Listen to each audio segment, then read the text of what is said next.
اعوذ باللہ من الشیطان الرجیم بسم اللہ الرحمن الرحیم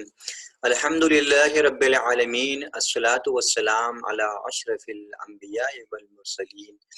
وعلی آلہ الطیبین الطاہرین ولعنۃ اللہ علی اعدائہم اجمعین اما بعد اللہم کل ولیک الحجۃ ابن الحسن صلواتک علیہ وعلی آبائہ فی هذه الساعة وفي كل ساعة وليا وحافظا وقائدا وناصرا ودليلا وعينا حتى تسكنه أرضك طوعا وتمتعه فيها طويلا اللهم صل على محمد وآل محمد وعجل في فرج مولانا صاحب العصر والزمان. السلام علیکم ورحمۃ اللہ وبرکاتہ. الحمدللہ ہماری گفتگو کہ جو دعائے ندبہ کے سلسلے میں 29 ماہ شعبان کو شروع ہوئی تھی، الحمدللہ خدا کا شکر کہ آج وہ اپنے 23ویں مرحلے میں داخل ہوئی ہے. یعنی آج کا جو ہمارا سیشن ہے یہ 23واں سیشن ہے، اور ابھی تک خدا کے فضل و کرم سے ہم لوگ 150 فراز اور 150 فریزز کو مکمل کر چکے ہیں. کل کی جو ہماری گفتگو تھی وہ 150ویں فریز پہ تھی، اور ابھی جو دن ہمارے پاس باقی رہ گئے ماہ مبارک کے آخر تک تقریباً 70 فراز بچے ہیں، اور 70 ایسے فریزز بچے ہیں کہ جس کی انشاءاللہ ہم آئندہ آنے والے دنوں میں آپ کی خدمت میں اس کی توضیح اور تشریح پیش کرنے کی سعادت حاصل کریں گے. الحمدللہ کل جو ہمارا فراز تھا، آخری فراز اور آخری فریز تھا ہمارا اس سلسلے کا، وہ 150واں فریز تھا، جس کے اندر امام صادق علیہ الصلوۃ والسلام ارشاد فرماتے ہیں یبن طور والعادیات، اے وہ کہ جو طور اور عادیات کا بیٹا ہے. آپ کو یاد ہوگا کہ پچھلی ہماری گفتگو میں ہم نے آپ کے لیے بیان کیا تھا، کل کی گفتگو میں، کہ طور سے مراد مولا کائنات کی ذات ہے، جس میں آپ خود یہ فرماتے ہیں کہ انا طور، میں طور ہوں، اور اس کے بعد گویا اشارہ کرتے ہیں جناب موسیٰ کی جانب، اور یہ بیان کرنا چاہتے ہیں کہ میں گویا فخر موسیٰ ہوں. ساتھ ہی ساتھ میں نے آپ کے لیے بیان کیا کہ عادیات سے مراد بھی مولا کائنات کی ذات ہے، اور 30ویں پارے میں ایک مختصر سا سورہ پایا جاتا ہے، سورہ عادیات، کہ جس کی شان نزول یہی ہے کہ وہ مولا کائنات کی شان میں نازل ہوا ہے. ہم نے کل آپ کے لیے بیان کیا تھا، آج بہرحال اس کی تکرار کا موقع نہیں ہے، لیکن بس ایک ربط کے طور پہ آپ کے لیے بیان کروں کہ عادیات کے سلسلے میں نے بیان کیا کل کی گفتگو میں آپ کے لیے کہ مولا کائنات کو رسول اکرم نے مقام یابس کی طرف بھیجا تھا، اور وہاں پر 12,000 افراد موجود تھے جن کا ارادہ تھا کہ وہ مدینے پر حملہ کریں، رسول اکرم کو، مولا کائنات کو اور تمام مسلمانوں کو ختم کر دیں. جب مولا کو یہ خبر ملی رسول اکرم کو، تو انہوں نے مولا کائنات کو بھیجا، اور اس کے بعد جو ہے پورا واقعہ میں آپ کے لیے کل بیان کر چکا ہوں کہ وہاں پر جنگ ہوتی ہے. اس کے بعد پھر مولا کائنات کو پروردگار عالم فتح عنایت فرماتا ہے، اور اس کے بعد پھر مولا کائنات بہت سارا مال غنیمت اور اسیر کو لے کر مدینے میں داخل ہوتے ہیں. قبل اس کی کہ مولا کائنات مدینے میں داخل ہوں، آپ دیکھیں کہ یہ سورہ نازل ہوتا ہے، رات کا موقع ہوتا ہے جب یہ سورہ نازل ہوتا ہے، اور جب صبح ہوتی ہے اور رسول اکرم جب مسجد نبوی میں داخل ہوتے ہیں، نماز صبح ادا کرتے ہیں، تو اس نماز میں اسی سورہ عادیات کی تلاوت فرماتے ہیں. لوگ آپ سے پوچھتے ہیں تو آپ فرماتے ہیں کہ یہ وہ سورہ ہے کہ جو کل رات نازل ہوا تھا، اور یہ سورہ علی کی شان میں نازل ہوا ہے. پھر ملتا ہے روایات میں کہ چند دن کے بعد پھر مولا کائنات تشریف لاتے ہیں، اور پھر مولا کائنات کو یہ خبر دیتے ہیں رسول اکرم کہ سورہ عادیات تمہاری شان میں نازل ہوا ہے. تقریباً یہ گفتگو تھی کہ جو کل ہماری گزر چکی ہے. آج آپ دیکھیں کہ 191 یعنی 151 فریز نمبر ہم لوگ شروع کریں گے، اور انشاءاللہ دیکھتے ہیں جہاں تک ہماری گفتگو جاتی ہے ہم کوشش کریں گے کہ اس کی توضیح و تشریح میں پیش کریں. یبنا من دنا فتدلى فكان قاب قوسین او ادنى دنوا واقترابا من العلی الاعلی. آپ نے غور کیا کہ یہ وہی فراز ہے کہ جو اس جیسا شبیہ فراز، یعنی اس جیسی جو گفتگو ہے وہ قرآن مجید میں ملتی ہے سورہ نجم کے اندر، اور گویا اشارہ کر رہے ہیں یہاں پر مولا کائنات، یہاں پہ گویا اشارہ کر رہے ہیں امام صادق علیہ السلام رسول اکرم کی ذات کی طرف کہ اے وہ کہ جو بیٹے ہیں، فرزند ہیں اس کے، کہ جو قرب خدا میں اس قدر آگے بڑھا کہ وہ 2 کمانوں یا اس سے کم کا فاصلہ اس کے اور اس کے معبود کے درمیان رہ گیا، اور وہ خدائے علی اعلیٰ سے قریب ہوتا چلا گیا۔ تو آپ جانتے ہیں کہ یہ اشارہ ہے رسول اکرم کی جانب، اور اشارہ ہے رسول اکرم کی معراج کی جانب۔ لیکن بہرحال کیونکہ یہاں پر ہم اس کی توضیح و تشریح کے مقام پہ نہیں ہے کہ میں آپ کے لیے پورا واقعہ یہاں پر پیش کروں، اور الحمدللہ کہ آپ لوگ اس واقعے سے آگاہ ہیں۔ معراج ایک ایسا عقیدہ ہے جس کے سلسلے میں عقیدہ رکھنا، اس پہ ایمان رکھنا ضروریات دین میں سے ہے، اور اس پر عقیدہ یقیناً ہمارا ہے۔ اور یہاں پر میں بہرحال معراج کے مسائل کی گفتگو کو نہیں کروں گا، چونکہ یقیناً آپ لوگ اس کے بارے میں سن چکے ہیں، آپ لوگ نے پڑھا ہے، اسٹڈی کیا ہے، لہٰذا ہم بڑھیں گے آج کے ان فراز کی جانب کہ جو آپ دیکھیں کہ وہ فراز ہیں کہ جس کا انتظار ہم اور آپ ابھی تک کر رہے تھے۔ 150 فراز مکمل ہو چکے ہیں، تقریباً 70 فراز اس سلسلے کے باقی ہیں۔ آج دیکھیں کہ آج سے وہ مخصوص فراز شروع ہو رہے ہیں کہ جو ایک منتظر کی زبان کے اوپر ہونے چاہیے۔ وہ فراز شروع ہو رہے ہیں کہ جو اس دعائے ندبہ کی جان اور اس دعائے ندبہ کا دل ہے۔ یہ وہ فراز ہیں کہ جو پوری اس دعائے ندبہ کا نتیجہ ہے۔ ابھی تک آپ غور کریں کہ امام صادق علیہ السلام اس دعا کے مقدمے کے مقام پر تھے۔ اب تک جتنی گفتگو بھی امام نے کری ہے، گویا وہ ایک پریفیس تھا، ایک مقدمہ تھا، ایک تمہید تھی، اور گویا امام ہم لوگوں کو آمادہ کر رہے تھے۔ امام ہم لوگوں کو یوسف زہرا اجل اللہ تعالیٰ فرجہ شریف کو پکارنے کے لیے تیار کر رہے تھے۔ ابھی تک دیکھیں آپ کہ ہم لوگ کو امام یہ سکھا رہے تھے کہ کس طریقے سے تم مہدی فاطمہ زہرا سے راز و نیاز کرو۔ پوری گفتگو اب تک جو تھی وہ ایک مقدمے کے طور پہ تھی، لیکن اب اگر دیکھیں کہ ندبہ کے جو معنی میں پہلے آپ کے لیے بیان کر چکا ہوں، ندبہ کے معنی کے اعتبار سے اب وہ فراز شروع ہو رہے ہیں کہ جو فراز حقیقی معنی میں ندبہ کہلاتے ہیں۔ امام سکھا رہے ہیں کہ کس طریقے سے تم غیبت کے زمانے میں جب تمہارا امام تمہاری آنکھوں سے اوجھل ہو، یقیناً ایسا ہے کہ ہمارا امام یعنی ہماری آنکھوں سے اوجھل ہے، یعنی ہماری آنکھوں میں اتنی تاب نہیں ہے کہ ہم ان کو دیکھ سکیں۔ تو امام فرماتے ہیں کہ جب تمہارا امام تمہاری آنکھوں سے اوجھل ہو تو تم کس طریقے سے اس کو پکارو، یہاں پر امام ہم کو یہ سکھا رہے ہیں۔ اس سے پہلے کہ میں فراز میں جاؤں، وقت کو دیکھتے بس ایک بات میں امام صادق علیہ السلام کو مخاطب کر کے کہوں گا، پھر میں اپنی گفتگو کو آگے بڑھاؤں گا۔ میں یہاں سے امام سے کہوں گا کہ امام صادق علیہ السلام آپ کا بہت بہت شکریہ۔ ہم آپ کے لیے آپ کی خدمت میں ہدیہ تشکر پیش کرتے ہیں، کیونکہ آپ نے ہم لوگوں کو ندبہ کرنے کا طریقہ بتایا ہے، آپ نے ہمیں رونے کا سلیقہ سکھایا ہے، ورنہ ہم جیسے خاک کے پتلے، ہم جیسے گناہوں کے مجسمے ہمیں نہیں پتا کہ اپنے محبوب کو کس طرح سے آواز دی جاتی ہے۔ ہمیں کیا پتا کہ ہم اپنے معشوق کو کس طرح سے یاد کریں، ہمیں کیا پتا کہ اپنے زمانے کی حجت کو کس طرح سے پکاریں۔ ہم تو تبھی ان کو پکارتے ہیں کہ جب ہم مشکلات میں ہوتے ہیں، جب ہم مصیبتوں میں ہوتے ہیں، تبھی ہم ان کو یاد کرتے ہیں، اور ہم تبھی ان سے توسل کرتے ہیں کہ جب ہم بیمار ہو جاتے ہیں، ہم تبھی ان کو یاد کرتے ہیں کہ جب ہمیں پریشانیاں گھیر لیتی ہیں۔ ہم عام حالتوں میں تو ان کو یاد ہی نہیں کرتے ہیں، ہم تو خوشیوں میں ان کو یاد ہی نہیں کرتے ہیں، جب خوشی کا کوئی موقع آتا ہے تب ہم ان کو اپنی خوشی میں شامل نہیں کرتے ہیں، امام کو بھول جاتے ہیں۔ ہاں، جب کوئی مصیبت ہم پر آ پڑتی ہے تو ہمیں اپنا امام یاد آتا ہے۔ یہاں پہ رک کے 2-3 جملے میں اپنی جانب سے امام کی خدمت میں کہوں گا کہ میں جب اپنا گھر خریدتا ہوں تو میں یقیناً حدیث قصہ کرتا ہوں، لوگوں کو بلاتا ہوں اور لوگ ہمارے گھر میں تشریف لاتے ہیں، لیکن کیا میں نے کبھی اس گھر کو خریدنے کے بعد اپنے امام کو اس گھر میں تشریف لانے کی دعوت دی؟ یہ سوال میں اپنے آپ سے کرتا ہوں۔ میں جب نئی گاڑی خریدتا ہوں تو میں یقیناً اس گاڑی کی نظر دلاتا ہوں، مگر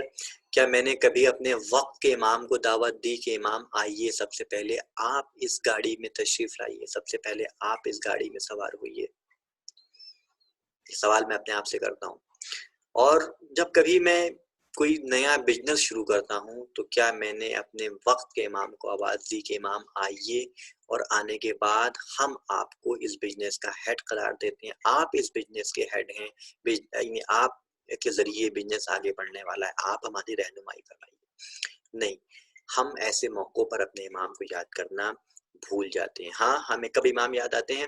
مجھے اپنا وقت امام تب یاد آتا ہے کہ جب میں بستر پر ہوتا ہوں، جب میں مریضی کی حالت میں ہوتا ہوں تو میں امام کو ان کے آباء و اجداد کا واسطہ دیتا ہوں، سید سجاد کا واسطہ دیتا ہوں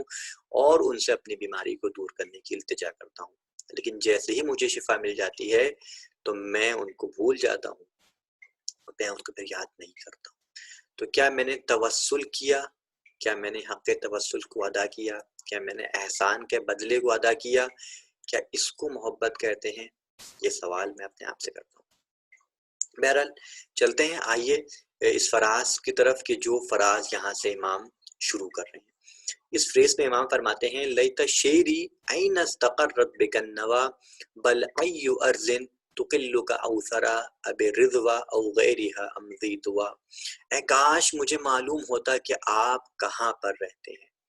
اور کس سرزمین نے آپ کو بسا رکھا ہے، وہ مقام رضوا ہے یا کوئی اور سرزمین ہے، ام زیتوا، کیا وہ مقام زیتوا ہے کہ جہاں پر آپ کی منزل ہے۔ آپ نے دیکھا کہ گفتگو کی شروعات ہی لفظ کاش کے ذریعے ہو رہی ہے کہ اے کاش مجھے یہ علم ہوتا، اور افسوس ظاہر کیا جا رہا ہے کہ مجھے نہیں معلوم ہے کہ آپ کس مقام کے اوپر رہتے ہیں۔ اے کاش مجھے اس کا علم ہوتا کہ آپ کہاں رہتے ہیں تو میں آپ کو پا لیتا۔ کیا آپ کوہ رضوا پہ رہتے ہیں کہ جو مدینے کے پاس ہے، یا آپ مکے میں ہیں زیتوا کے پاس، یا کسی اور مقام کے اوپر ہیں؟ اے کاش میں یہ جان پاتا کہ آپ کا گھر کہاں ہے۔ کیا آپ سامرہ میں اپنے ہی گھر میں رہتے ہیں، اپنے والد کے ساتھ، اپنے دادا کے ساتھ، اپنی پھوپھی کے ساتھ، یا پھر آپ کاظمین میں ہیں کہ جہاں آپ کی جد زندان میں شہید ہوئے تھے، یا آپ کربلا میں موجود ہیں اپنے جد حسین کے پاس، یا آپ بقیع میں ان ویران قبروں کے ساتھ ہیں جہاں کوئی چراغ جلانے والا تک نہیں ہے۔ اے کاش میں یہ جان پاتا کہ آپ کی قیام گاہ کہاں ہے۔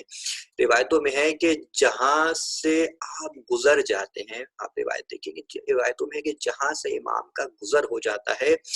وہاں کی خشک درخت، وہاں جو خشک درخت موجود ہوتے ہیں وہ سرسبز ہو جاتے ہیں، اور وہاں پر اگر ایسے چشمے ہوتے ہیں کہ جو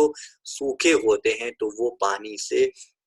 ابلنے لگتے ہیں، اور جب امام کا گزر وہاں سے ہو جاتا ہے تو وہ دوبارہ اپنی حالت کے اوپر واپس لوٹ جاتے ہیں۔ کاش میں امام سے دعا کر دوں گا، اے کاش کہ آپ میرے پاس سے گزر جائیں، میرے قریب سے آپ کا گزر ہو جائے تو یہ جو میرا مردہ دل ہے اس کے اندر بھی جان آ جائے، اور اے کاش آپ میرے پاس سے گزریں تو میرے دل بھی آپ کی معرفت کے سرچشموں سے، میرے دل میں آپ کے معرفت کے سرچشمے پھوٹنے لگے۔ عزیز علیہ ان ارى الخلق ولا ترى، یہ میرے لیے بہت سخت ہے کہ میں کائنات کو تو دیکھ لوں لیکن میں آپ کو نہ دیکھ سکوں۔ بہت ہی شدت اور بہت ہی محبت سے لبریز یہ فراز امام فرماتے ہیں، عزیز علیہ، یہ میرے لیے بہت سخت ہے کہ ان ارى الخلق، کہ میں کائنات کو تو دیکھوں لیکن ولا ترى، لیکن میں آپ کو نہ دیکھ سکوں۔ امام صادق گویا کہتے ہیں کہ یہ میرے لیے بہت سخت مقام ہے کہ میں کائنات کی ہر شے کو تو اپنی آنکھوں سے دیکھ لوں لیکن یہ آنکھیں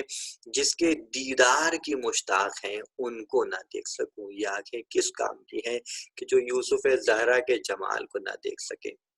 کوئی امام کہہ رہے ہیں کہ یہ میری آنکھوں کے لیے بہت سخت ہے کہ وہ دنیا کی تمام خوبصورتیوں کو تو دیکھ رہی ہیں لیکن جس ذات کے جمال کی وجہ سے اس کائنات کو خوبصورتی عطا ہوئی ہے وہ ذات ان آنکھوں سے نظر نہیں آتی۔ آپ یقیناً ہماری مجالس میں آتے ہیں، آپ یقیناً ہماری محفلوں میں شریک ہوتے ہیں، آپ ایام حج میں مکے میں تشریف لاتے ہیں، حاجیوں کے لباس میں ہوتے ہیں، کبھی مقام ابراہیم پر ہوتے ہیں تو کبھی منا کے میدان میں آپ جاتے ہیں، کبھی حجر اسود کا بوسہ دیتے ہیں تو کبھی حجر اسماعیل کے پاس ہوتے ہیں۔ آپ اپنے اجداد کی زیارت کے لیے کبھی کربلا جاتے ہیں، کبھی کاظمین جاتے ہیں، کبھی بقیع جاتے ہیں، اور روایتیں یہ بھی کہتی ہیں کہ امام یقیناً مومنوں کے جنازے میں بھی شریک ہوتے ہیں، مگر ہاں یہ میری آنکھیں ہیں کہ جن میں بصیرت نہیں پائی جاتی، میری آنکھیں ان کو نہیں دیکھ پاتی، دیدے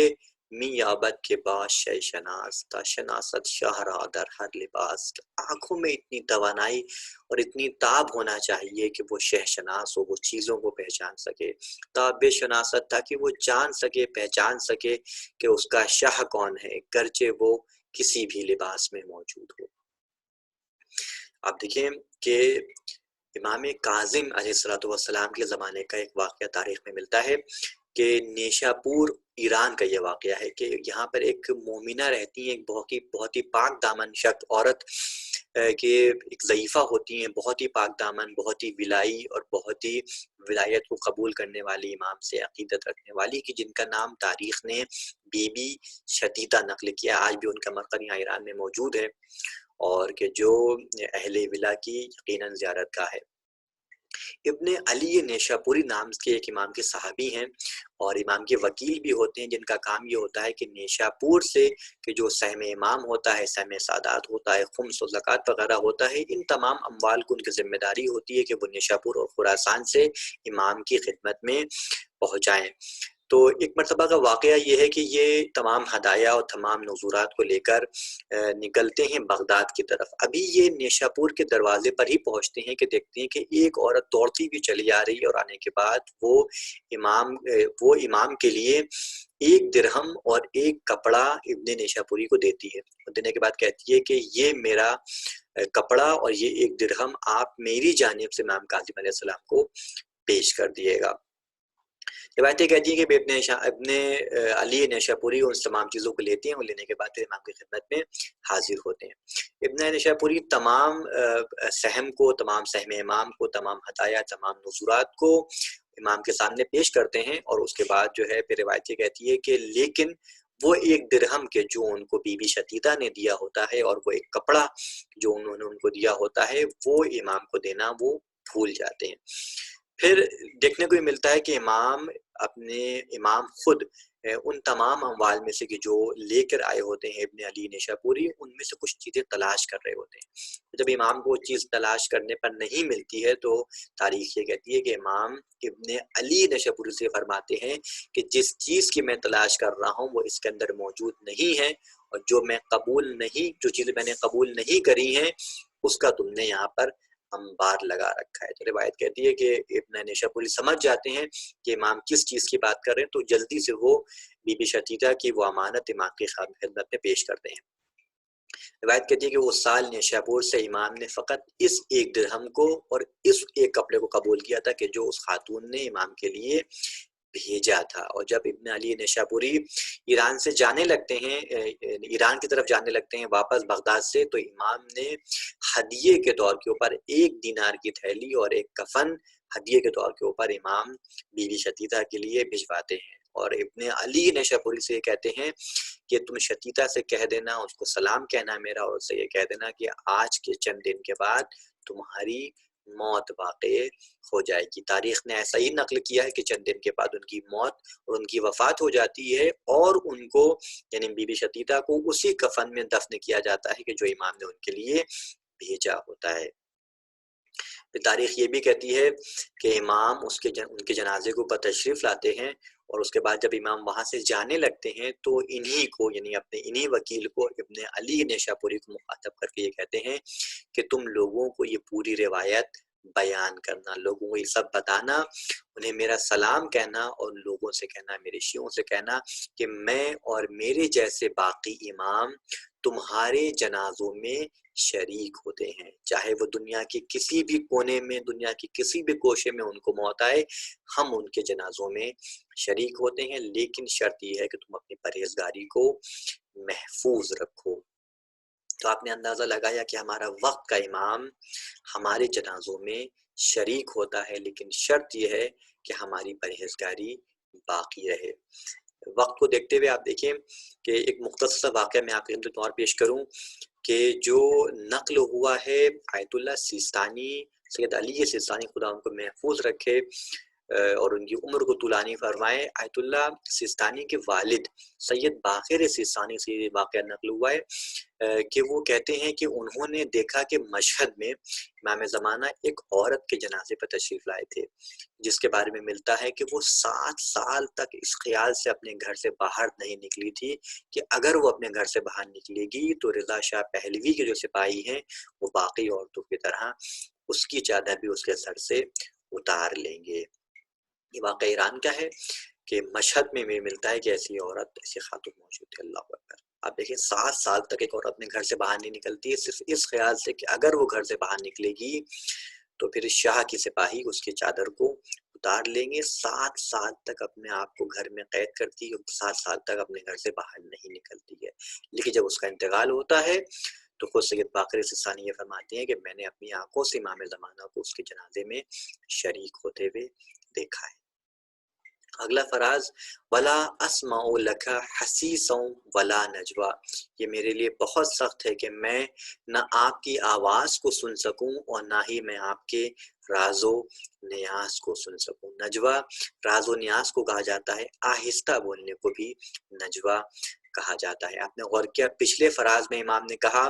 کہ یہ میری آنکھوں کے لیے بہت سخت ہے کہ میں کائنات کو تو دیکھ سکوں لیکن میں آپ کو نہ دیکھ سکوں، اور اس فراز میں امام یہ بول رہے ہیں کہ یہ میرے کانوں کے لیے بہت سخت ہے کہ میں کائنات کی ہر آواز کو تو سن سکوں لیکن میرے کان آپ کی آواز کو نہ سن سکیں، آپ کے اس راز و نیاز کو نہ سن سکیں۔ وہ امام یہ فرمانا چاہتے ہیں کہ میرے لیے بہت سخت مقام ہے کہ میں کائنات کی تمام آوازوں کو تو سن سکتا ہوں لیکن اس ذات کی آواز کو میں نہیں سن پا رہا ہوں کہ جس نے کائنات کو سننے کی طاقت عطا فرمائی ہے۔ یہ کان کس کام کے ہیں کہ دنیا کی آوازوں کو تو سن رہے ہیں، انسانوں کی آوازوں کو تو سن رہے ہیں، حیوانوں کی آوازوں کو تو سن رہے ہیں، پرندوں کی آوازوں کو تو سن رہے ہیں، لیکن جس امام نے ان کو بولنا سکھایا ہے اس کی آواز میرے کانوں تک نہیں پہنچ رہی۔ یقیناً میرے کانوں کے لیے بہت گراں ہے، میرے کانوں کے لیے بہت سخت ہے کہ میں اپنے کانوں میں اس آواز کو نہیں میرے کانوں میں وہ آواز نہیں پہنچ رہی ہے کہ جو امام وقت کی آواز ہے، اس کے راز و نیاز کی آواز ہے۔ یقیناً میں نے اپنے کانوں کو گناہوں سے آلودہ کر رکھا ہے، اگر ان کی آواز میرے کانوں تک نہیں پہنچ رہی ہے تو یہ ان کی خطا نہیں الیاذ باللہ، بلکہ یہ میری خطا ہے اور یہ میرے گناہ ہیں کہ جو ان کی آواز کو میرے کانوں تک نہیں پہنچنے دے رہے ہیں۔ آپ کی آواز آپ ہی کی طرح طیب و طاہر ہے، آپ کی آواز آپ ہی کی طرح پاک و پاکیزہ ہے۔ میرے جب کان گناہ سے آلودہ ہوں گے تو کس طریقے سے آپ کی یہ پاک و پاکیزہ آواز میرے کانوں تک پہنچ پائے گی؟ لیکن آپ دیکھیں کہ اگر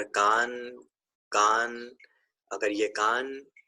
علامہ بحر العلوم کے ہوں کہ جو سید مہدی طباطبائی پروجرد جن کا اصلی نام تھا، اگر یہ کان سید بحر العلوم کے ہوں تو یقیناً یہ کان سنیں گے بھی اور یقیناً ان کی آنکھیں دیکھیں گی بھی۔ بہت جید عالم گزرے ہیں علامہ بحر العلوم، اور ان سے بہت سے واقعات اور ان سے بہت سے کرامات بھی نقل ہوئے ہیں۔ شیخ زین العابدین سلماسی یہ ان کے شاگرد ہوتے ہیں علامہ کے، وہ یہ کہتے ہیں کہ ایک دن میں اور علامہ بحر العلوم مولا کائنات کے حرم میں داخل ہوتے ہیں، اور جیسے ہی ہم لوگ حرم میں داخل ہوتے ہیں تو علامہ بحر العلوم حرم کے ایک کونے کی طرف دیکھنے لگتے ہیں اور پھر دیکھتے ہی رہتے ہیں، نہ ہلتے ہیں، نہ ان میں جنبش آتی ہے، نہ وہ پلک جھپکاتے ہیں، ٹکٹکی باندھ کر وہ صرف ایک کونے کی طرف حرم کے دیکھنے لگتے ہیں۔ اور میں نے جب نزدیک گیا ان کے تو میں نے اندازہ لگایا کہ وہ کچھ اشعار کو پڑھ رہے ہیں۔ وہ اشعار یہ تھے کہ چه خوش است صوت قرآن ز تو دل ربا شنیدن، به رخت نظاره کردن سخن خدا شنیدن، کہ کتنی اچھی بات ہے کہ میں قرآن مجید کی آواز سنوں اور آپ کے چہرے کی طرف نگاہ کرتا رہوں۔ کتنی عجیب اور کتنی میرے لیے خوش نصیبی کی بات ہے کہ میں خدا کی آواز سن رہا ہوں، آپ کی زبان سے سن رہا ہوں اور آپ کی جانب میری آنکھیں مرکوز ہیں۔ جب یہ اشعار پڑھتے ہیں تو علامہ شیخ زین العابدین یہ کہتے ہیں کہ مجھے بہت تعجب ہوا، کیونکہ میں نے اس سے پہلے علامہ کو اس طرح سے حرم میں کبھی اشعار پڑھتے ہوئے نہیں سنا تھا۔ تو میں نے علامہ کے پاس گیا، نزدیک کیا، اور اچانک ان سے ان اشعار کو پڑھنے کی ان سے وجہ پوچھی کہ آخر آپ کیوں ان اشعار کو پڑھنے لگے؟ تو علامہ نے ارشاد فرمایا کہ جیسے ہی ہم لوگ حرم میں داخل ہوئے تو میں نے دیکھا کہ میرا وقت کا امام، میرا مولا، صحن کے ایک گوشے میں بیٹھا بلند آواز سے تلاوت قرآن مجید کر رہا ہے۔ جیسے ہی میں نے ان کی تلاوت کی آواز سنی تو میرے بے ساختہ میرے زبان سے اشعار نکل گئے، اور اس کے بعد علامہ مہرالعلوم یہ کہتے ہیں کہ چونکہ ان کے جانے کا وقت ہو گیا تھا، امام کے جانے کا وقت ہو گیا تھا، تو کچھ ہی لمحوں کے بعد پھر وہ حرم سے چلے گئے۔ نجم الثاقب نے اس واقعے کو نقل کیا ہے۔ نجم الثاقب مرزا حسین نوری کی کتاب ہے، اس کے اندر آغائے مرزا حسین نوری اس واقعے کو نقل کرتے ہیں کہ یہ واقعہ علامہ بحرالعلوم کے ساتھ پیش آیا تھا۔ اگلا فراز، عزیز علیہ ان تحیط بک دونی البلوى ولا ینالک منی زجیج ولا شکوى، کہ میرے لیے بہت سخت ہے کہ آپ کو پریشانیاں گھیر لیں اور نہ میں آپ تک پہنچ سکوں، اور نہ میری کوئی آواز آپ تک پہنچ سکے، نہ میری کوئی فریاد آپ تک پہنچ سکے، اور نہ ہی میری گریہ وزاری آپ تک پہنچ سکے۔ آپ کو یاد ہوگا کہ میں نے پچھلے کچھ فراز میں آپ کی خدمت میں پیش کیا تھا کہ امام، ہمارا وقت کا امام کیسے مضطر اور کیسے پریشان ہے۔ آپ جانتے ہیں کہ وہ اتنے سالوں سے پوشیدگی کی زندگی گزار رہے ہیں، جو ان کے لیے بھی سخت ہے، ان کے لیے بہت بڑا امتحان ہے، اور وہ اس بنا پر پریشان ہے۔ ان کی آنکھوں کے سامنے قرآن مجید اور سنت اہل بیت کو جھٹلایا جا رہا ہے، امام اس لیے بھی پریشان ہے۔ ان کی آنکھوں کے سامنے ان کے چاہنے والوں کو قتل کیا جا رہا ہے، امام پریشان ہے اس بنا پر۔ ان کے ماننے والوں پر ظلم ہو رہا ہے، امام پریشان ہے۔ آپ دیکھیں کہ وہ دیکھ رہے ہیں کہ کس طرح ظالمین انسانیت کو اپنے نجس پنجوں میں جکڑے ہوئے ہیں اور ان کے حقوق کو پامال کر رہے ہیں، لہذا امام پریشان ہے۔ اب دیکھیں کہ امام بھی خدا کے انتظار میں ہیں اور ہم بھی ان کا انتظار کر رہے ہیں۔ جہاں ہم ان کا انتظار کر رہے ہیں وہیں وہ بھی اپنے ظہور کا انتظار کر رہے ہیں، لیکن ان کا یہ انتظار بہت ہی سادہ نہیں ہے جیسا کہ ہمارا انتظار ہے۔ ان کا انتظار بہت ہی کرب و اذیت کے ساتھ ہے، ان کا انتظار بہت ہی اضطراب اور پریشانی کے ساتھ ہے۔ اب دیکھیں کہ شاید یہی وجہ ہے کہ وہ خود ہم سے یہ فرماتے ہیں کہ تم تعجیل فرج کے لیے بہت زیادہ دعا کیا کرو، کیونکہ بے شک اس میں تمہارا ہی فرج ہے۔ یعنی اگر میں ظہور کروں گا تو یہ نہ فقط میری پریشانیوں کو بلکہ تمہاری پریشانیوں کو بھی دور کرے گا۔ یقیناً ایسا ہی ہے۔ آپ دیکھیں کہ جس طرح اس وقت دنیا اضطراب اور بے چینی کا شکار ہے، اور جس طرح اسلام اور مسلمانوں اور شیعوں کے حقوق کو پامال کیا جا رہا ہے، جس طرح سے مسلمان خود کو فراموش کر کے استعماری طاقتوں کی کٹ پتلی بنے ہوئے ہیں، ان سب کا یقیناً ایک واحد راستہ یہ ہے کہ ہم اپنی ذمہ داریوں پر عمل کرتے ہوئے امام زمانہ کی تعجیل کے لیے دعا کرتے رہیں۔ یہی وہ چیز ہے کہ جو امام ہم سے چاہتے ہیں کہ ہم اپنی ذمہ داریوں پر عمل کریں اور تعجیل فرج کے لیے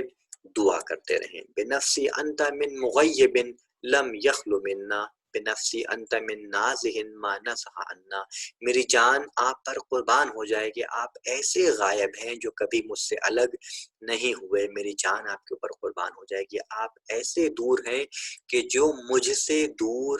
نہیں ہوئے۔ اللہ اکبر۔ آپ نے غور کیا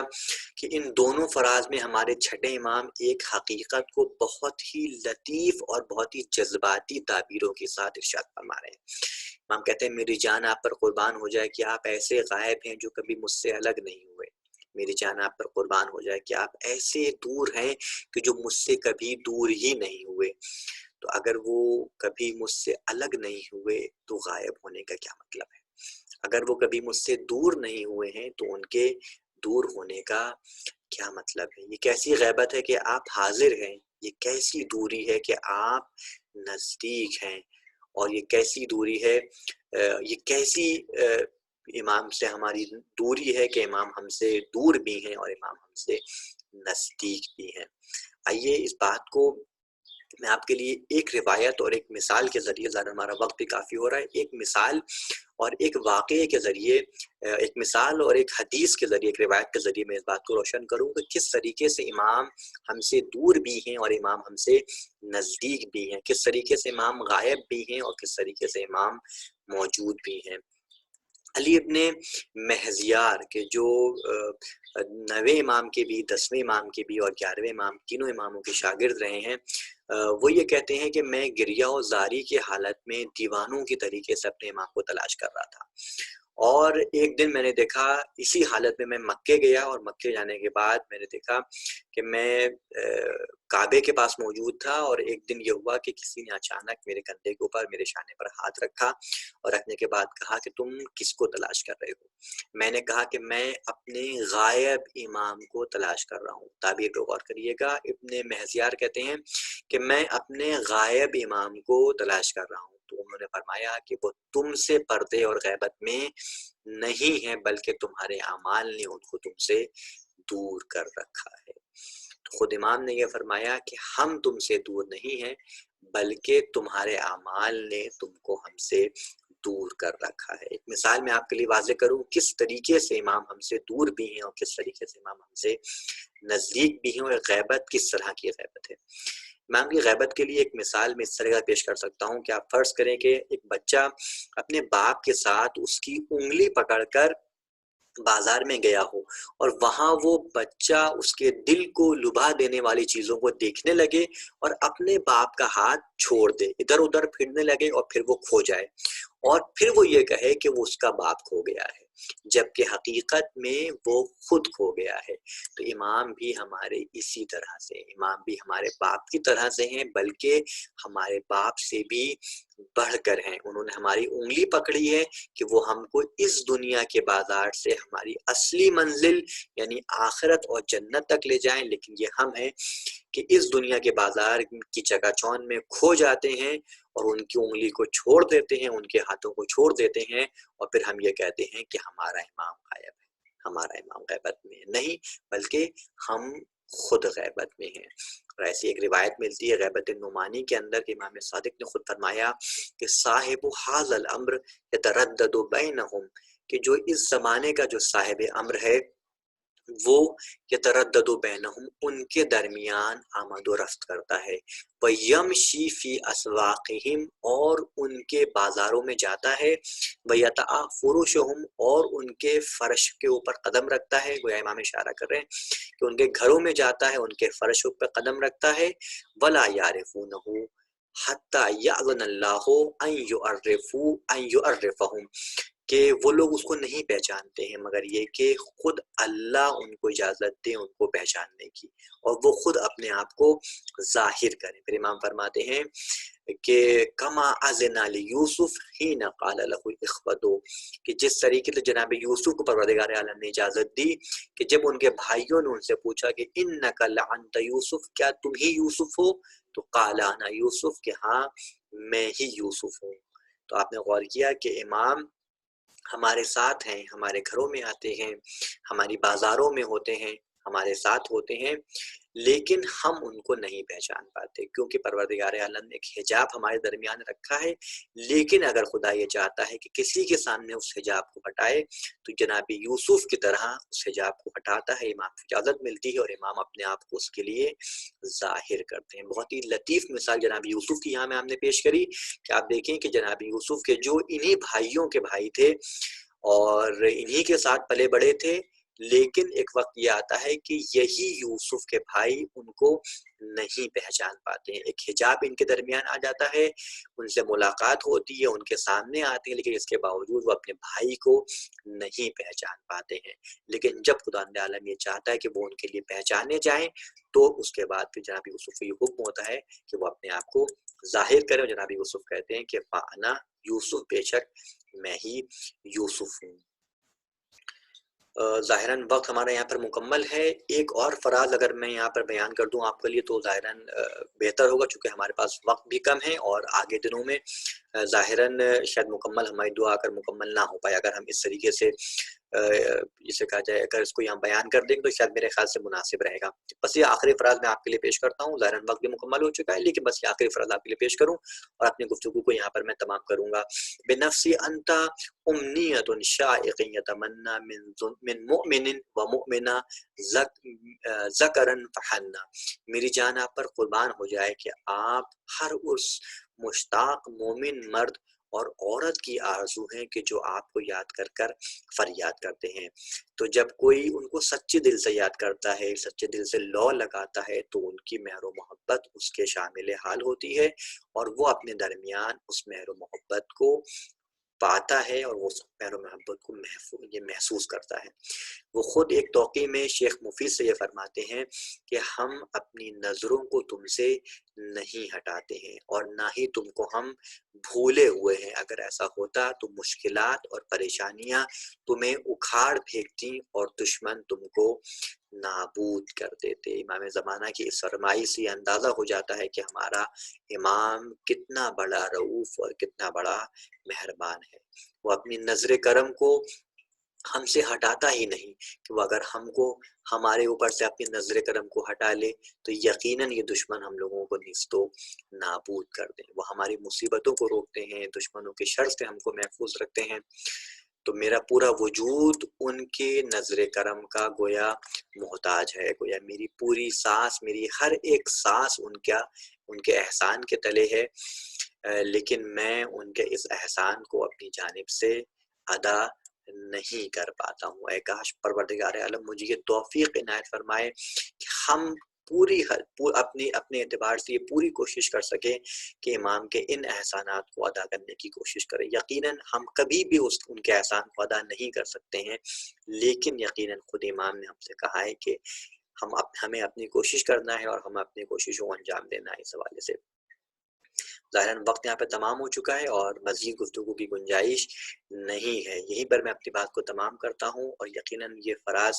جو میں نے آپ کے لیے یہاں پر شروعات میں پیش کرے، بہت ہی لطیف تعبیروں کے ساتھ، بہت ہی جذباتی تعبیروں کے ساتھ امام فرماتے ہیں کہ یہ میری آنکھوں کے لیے بہت گراں ہے، بہت سخت ہے کہ میں کائنات کو تو دیکھوں لیکن میں آپ کو نہ دیکھ سکوں۔ یقیناً یہ میرے لیے بہت سخت ہے کہ میں کائنات کی آوازوں کو تو سنوں لیکن میں آپ کی آواز کو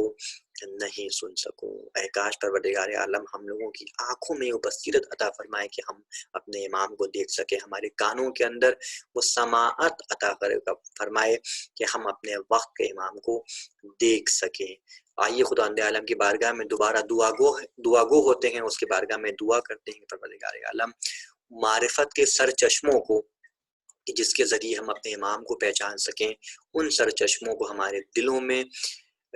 میں پھوٹنے کی اور دلوں میں ہمارے ابلنے کی تو توفیق عنایت فرما۔ اور ساتھ ہی ساتھ پروردگار عالم کی بارگاہ میں یہ بھی دعا کرتے ہیں، آپ دیکھیں کہ میں نے آپ کے لیے ماہ مبارک کی رمضان کی شروعات میں آپ کے لیے بیان کیا تھا کہ دعائے اللہم کل ولیکل یعنی دعائے فرج کے سلسلے میں ملتا ہے کہ ماہ مبارک کے آخری رمضان، ان ماہ مبارک کے جو آخری کے 10 دن ہیں، اس 10 دنوں کے اندر اس دعا کو پڑھنے کا بہت زیادہ ثواب یعنی تاریخوں میں اور روایتوں میں نقل ہوا ہے اور بہت زیادہ تاکید کری گئی ہے کہ اس دعائے فرج کو ماہ مبارک رمضان کے آخری 10 دنوں کے اندر پڑھا جائے۔ یقیناً آپ نے دیکھا ہوگا کہ مفاتیح الجنان کے اندر بھی جب 23 ماہ مبارک کے اعمال نقل ہوئے ہیں تو وہاں پر بھی دعائے اللہم کل ولیکل کو پڑھنے کی تاکید کری گئی ہے، کیونکہ روایتیں یہ بھی کہتی ہیں کہ ماہ مبارک رمضان کے بعد ہی امام کا ظہور واقع ہوگا۔ تو آئیے پروردگار عالم کی بارگاہ میں دعا کرتے ہیں کہ پروردگار عالم ان کے ظہور میں تعجیل فرمائے، ہم تمام کو ان کے اعوان و انصار میں شمار فرمائے۔ وآخر دعوانا ان الحمد للہ رب العالمین۔